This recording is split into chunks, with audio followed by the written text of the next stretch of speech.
have someone like Caleb who has done so much for you guys, and to see him go out that way with a knee injury in the second period, one, how important has he been to you guys, and what's it like to see another guy go into the locker room like that?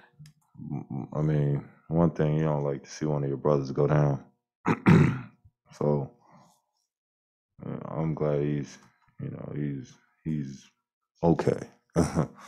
But he's an important piece for us, and he does so much things defensively, and Caleb has an offensive game.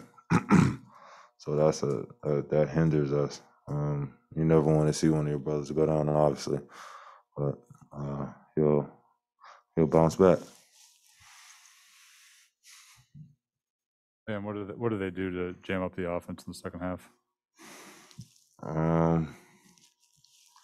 I just think we didn't get the cohesive plays, cohesive triggers.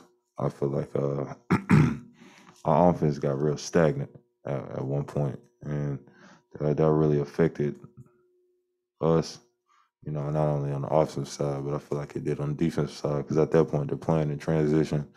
They're getting out and running, and they're one of the best teams to do it. Bam, the rebounding. I mean, so lopsided. We just haven't seen this in a while. Is it just their height? Is it something they were doing? Were they just quicker to the ball? Like, what sort of explains for most of the night it was a negative 20 deficit?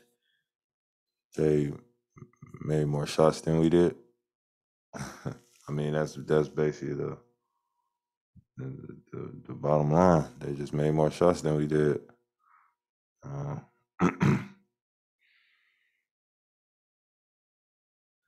In those, it's been 2 games now. Obviously, Vic has been back. From your view, what has he added to that bench unit along with Tyler? It'll make it dangerous, and we're happy Vic's back. But we gotta give him time to really get in the flow of getting back to play basketball.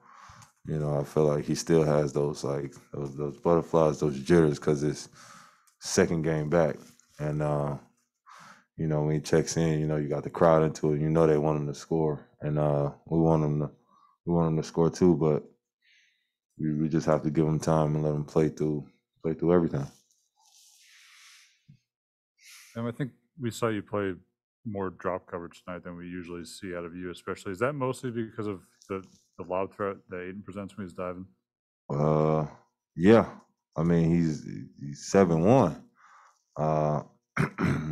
and it's difficult to switch when you have Gabe guarding him. He's one of those guys. He has great touch around the basket, so that's one of the reasons why it was more so a drop coverage than a switch. All right, Bam. Thank you. Black Lives Matter, people.